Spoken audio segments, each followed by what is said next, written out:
This is Johnny Cerrucci with another Mig-Mag special report. For 1,000 years, from roughly 500 AD to 1500 AD, the civilized world was controlled by Rome, but not military Rome, religious Rome. The Roman Empire had mutated from a military power into a religious one, co-opting the beliefs of Christianity and mixing them with ancient Egyptian, Greco, and Babylonian paganism.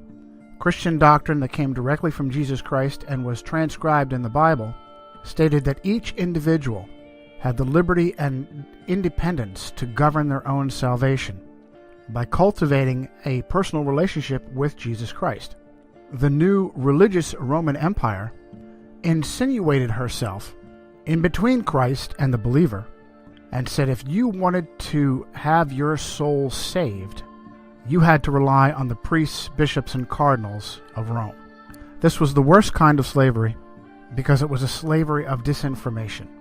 Now and again, sincere Bible-believing Christians like the Waldensians of the Alps, the Albigensians, Jerome of Prague, John Wycliffe and his Lollards, Jan Hus of Bohemia, would rebel against this Roman rule and show Christians that Vatican doctrines claiming that you needed Rome to ensure your salvation were contradicted by the Bible. As a result, the papacy strictly forbade Bibles to be placed into the hands of the common person and only allowed Jerome's Latin Vulgate to be handled by clergy. Men like John Wycliffe painstakingly translated the Vulgate into the language of the people. For Wycliffe, it was English.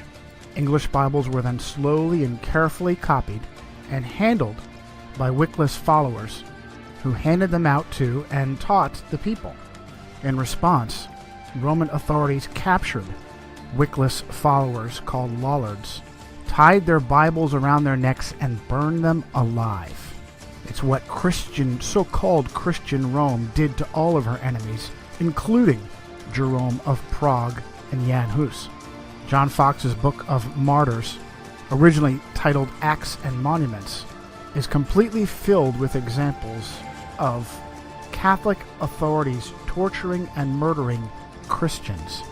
And when a Lollard was burned with a Bible hanging around his neck, it was a terrible loss, because not only were Christians being burned alive, but hand-copied Bibles were irreplaceable. But in 1517, a new rebel stepped up, an Augustinian monk from Germany named Martin Luther. Luther was furious that Pope Leo X, Giovanni de' Medici, from the powerful Medici family who helped to rule the world then and including through to today, had sent their attack dogs, the Dominicans, to cheat the common people out of their money by claiming they could buy what is called an indulgence, which is basically a receipt of forgiven sin. By paying money to indulgence peddlers like Johann Tetzel, poor Christians believed that they had some of their sins forgiven. Worse, they were told that dead loved ones were in purgatory, and they could give money to these indulgence peddlers, and the Pope would then release their dead loved ones. Luther wrote 95 short paragraphs or theses, and on November 1st of 1517, All Saints' Day, posted them to the doors of All Saints Cathedral in Wittenberg. But what was different about Martin Luther's protest and the protests of previous Christians was the movable type printing press of Johannes Gutenberg. The 95 theses were translated and replicated by the Gutenberg press and spread like wildfire. Martin Luther instantly shot to #1 on the Vatican hit list. Now remember, he was an Augustinian monk, but that didn't matter. He was waking people up and freeing them from their Roman chains, and for that he needed to be stopped. He was kidnapped by his benefactor, Frederick the Wise of Saxony, and held at Wartburg Castle for several months to protect him from Vatican assassins. During that time, he translated the Bible into vernacular German, and it may have been the most important thing he ever did, starting with the New Testament and then later the Old Testament. But now the Gutenberg press started printing off large quantities of common language Bibles, and the fires of the Inquisition couldn't keep up. Other brave Christians, like William Tyndale, also a Roman Catholic priest, began translating Bibles into the language of their people. Tyndale was English, like Wycliffe, and he too was eventually executed by Rome for his crime. But now Rome had a problem. There were too many Bibles and Bible translators to be kept in check by burning them all.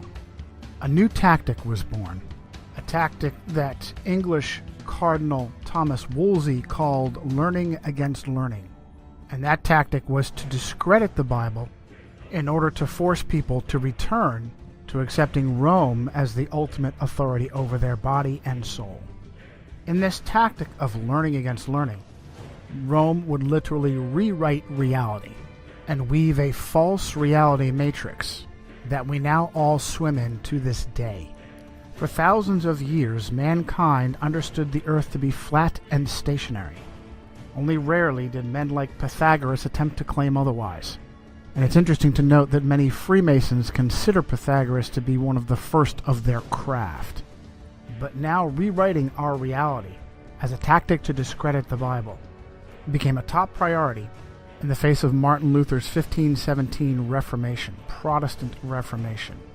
The Catholic response would be the Counter-Reformation, and it would be spearheaded by a Spanish Templar knight named Ignatius of Loyola and his followers, whom we call today the Jesuits. Their first opportunity came from the Vatican's mathematician, a Polish priest named Nicholas Copernicus.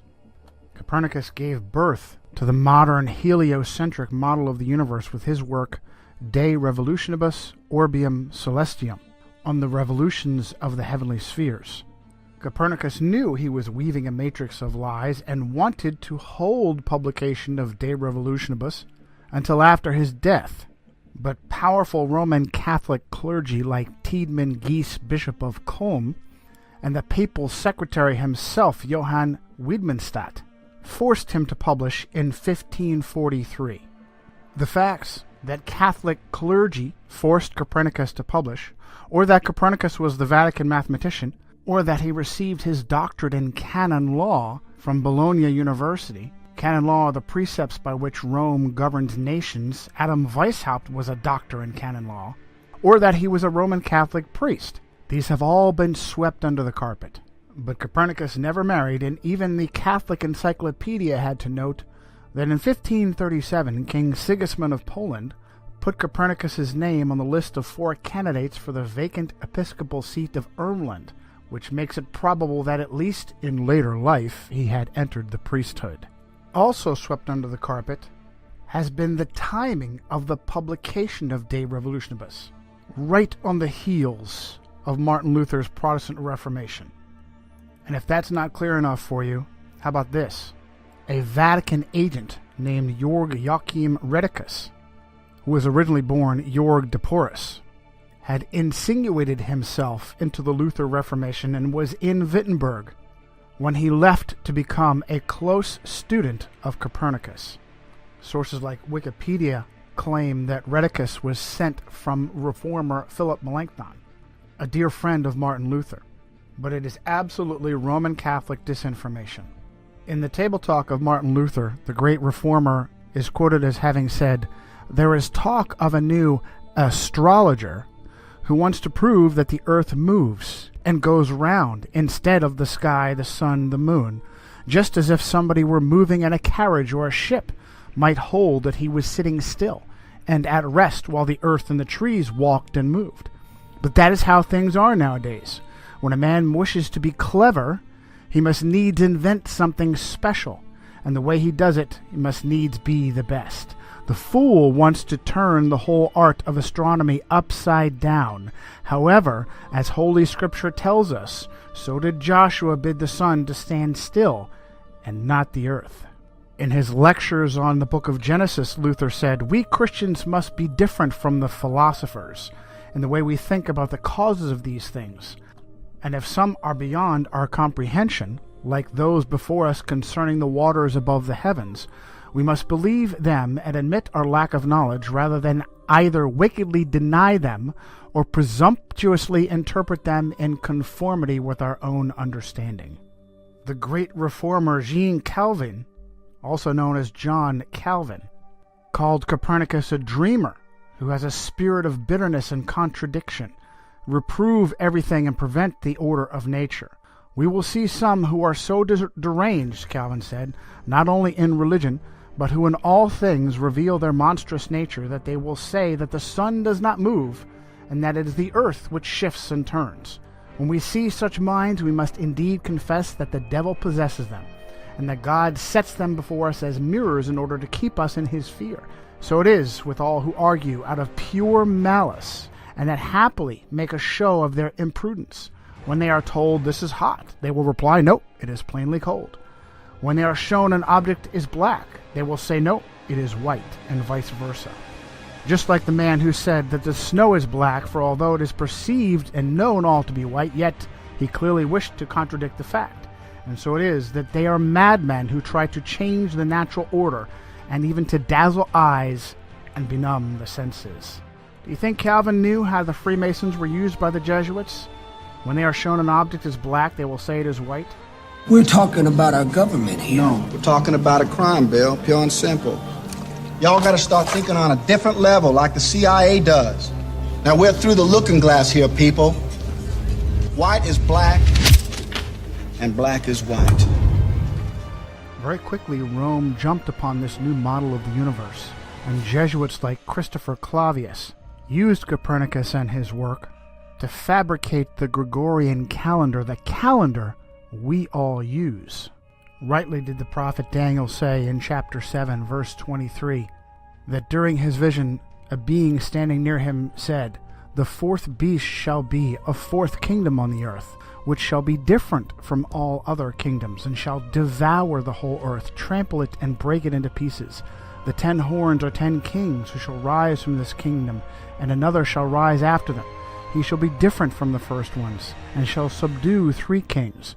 He shall speak pompous words against the Most High, shall persecute the saints of the Most High, and intend to change times and laws. And the saints shall be given into his hand for a time." Very quickly did Rome and papal agents like the Jesuits begin to push this new cosmology. She took over astronomy and either pushed out or killed off anyone who contradicted the idea that the Earth was a globe spinning in space and revolving around the sun. Even those that met her halfway didn't keep her happy, and she dealt with them as well. Teague Ottenson Brahe, whose nickname was Tycho, accepted the idea that the Earth was a globe spinning in space, but still believed that his own observations and data proved that the Earth was the center of the solar system and not the sun. This is known as geocentrism. Tycho wanted to follow in the steps of Martin Luther and studied at the University of Wittenberg, but was forced out by the plague. Brahe's life appeared to be frequently in danger, and in 1566 he lost a large portion of his nose in a duel. He was 20 years old at the time. He later died under mysterious circumstances at the very young age of 54. One of those who claimed it was simply an illness, a bladder infection contracted during a banquet in Prague, was his understudy Johannes Kepler. Kepler was a German astronomer and supposedly a Lutheran, yet he had an intimate relationship with Jesuits. In 1597, Archduke Franz Ferdinand II of Austria banished all Protestants, good Roman Catholic that he was, and Kepler fled to Hungary. But the Jesuits intervened and convinced Ferdinand to allow him to return. Kepler grew up with a Jesuit uncle under the same roof of their house in Wilderstadt. Uncle Sidaldus was a Jesuit astrologer who also kept a wife. Upon the unexpected death of Tycho Brahe, Holy Roman Emperor Rudolf II immediately promoted Kepler to replace him as imperial mathematician, and Kepler very quickly went to work, rewriting all of Brahe's observations to be interpreted as heliocentric and not geocentric. In a paper titled Kepler's Relation to the Jesuits, Dr. Jörg Schuppner at the University of Leipzig noted that it is well known that the order of the Jesuits was the most important and the most active Catholic order in the field of science during the 17th and 18th centuries. One field of particularly intensive successful study carried out by the Jesuits was astronomy. Many of their names are associated with the important discoveries in the history of astronomy, such as the discovery and mapping of moon craters. It is nearly impossible to list all the names of those who made serious contributions as astronomers or mathematicians.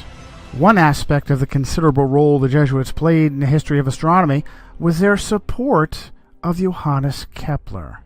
Some of them stood in extensive correspondence with Kepler. Now, it was obvious to protesters like Luther and Calvin that something fishy was going on in Rome, and the papacy needed plausible deniability while she rewrote our reality. That propaganda was presented by Italian astronomer and mathematician Galileo Galilei, and it's absolutely fascinating what user-edited Wikipedia says.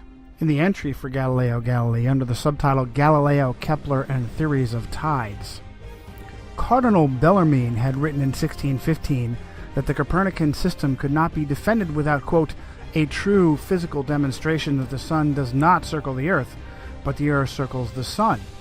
Galileo considered his theory of the tides to provide that required proof of the motion of the earth.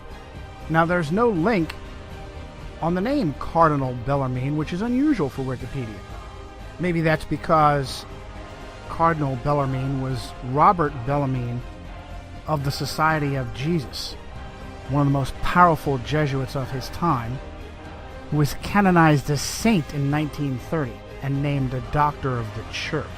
What's more, it is ludicrous to imagine that the Earth's supposed large mass doesn't pull the moon and crash into it, and instead the magical force of gravity holds it stationary.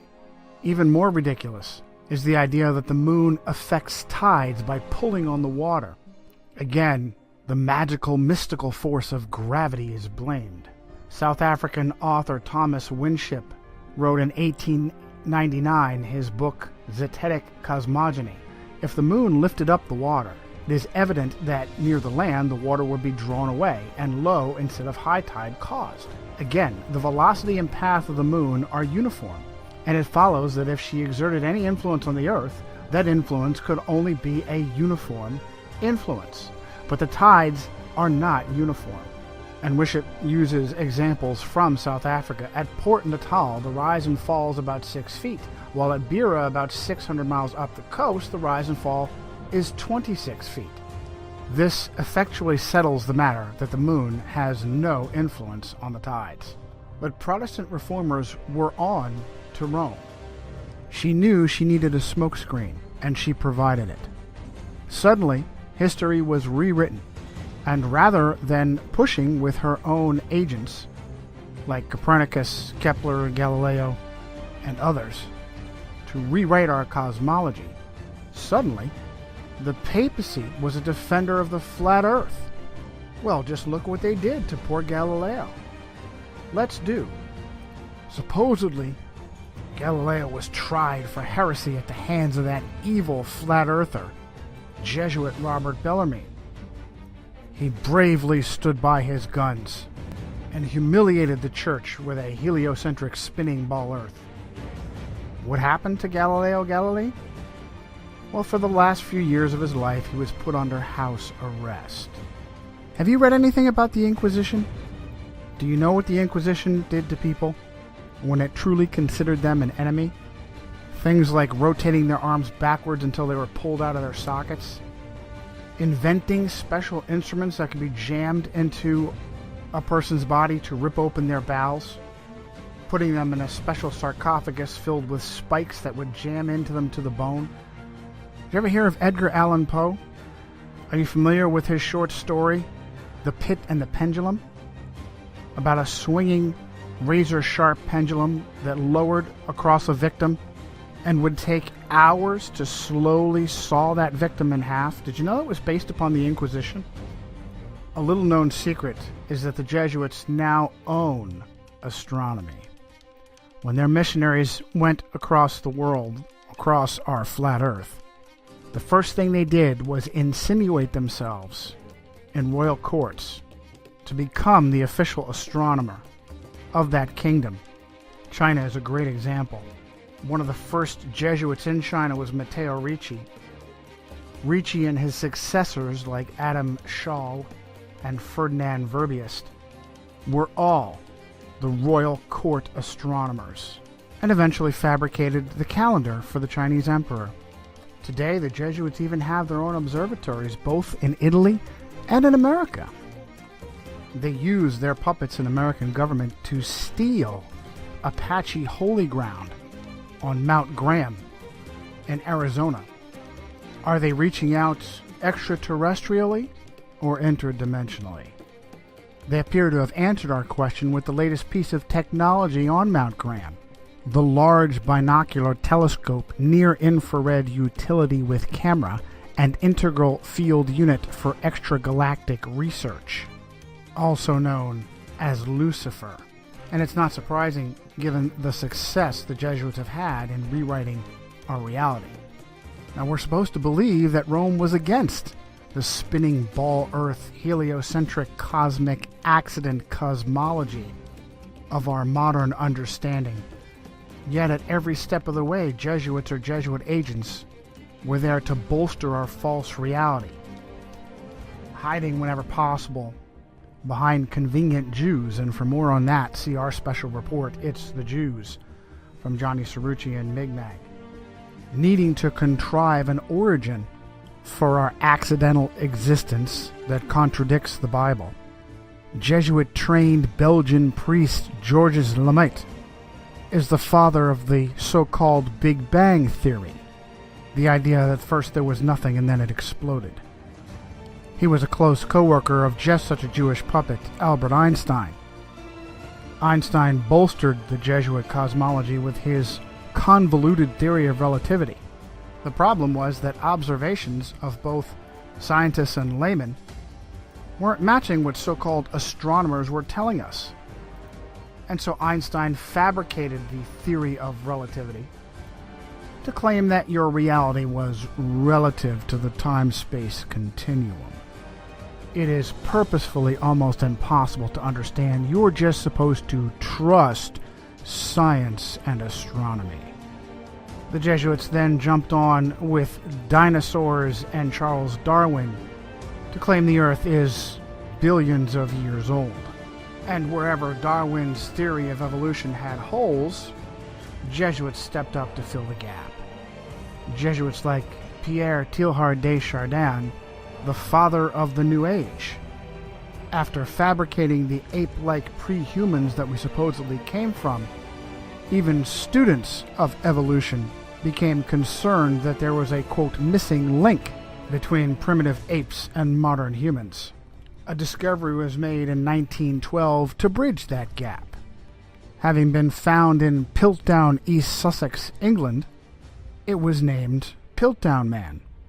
Unfortunately, it was also found to be a hoax, the skull of a small human with the altered mandible and teeth of an orangutan. Sometime later, paleontologist Stephen Jay Gould uncovered the father of that hoax, a Jesuit priest named Pierre Teilhard de Chardin. There are many such examples in archaeology and paleontology, and yet no one asks, why would so-called scientists be fabricating evidence? The goal was to discredit the Bible, and it has been resoundingly successful. Without the spinning ball Earth, Darwinian dinosaur cosmic accident, the Bible is a science textbook. With it, critics laugh and question the Bible, and instead look to human authorities to save their souls, such as the Vicar of Christ himself, who is for the first time in Roman Catholic history a Jesuit priest. This has been Johnny Cerrucci for a Mi'kmaq Special Report.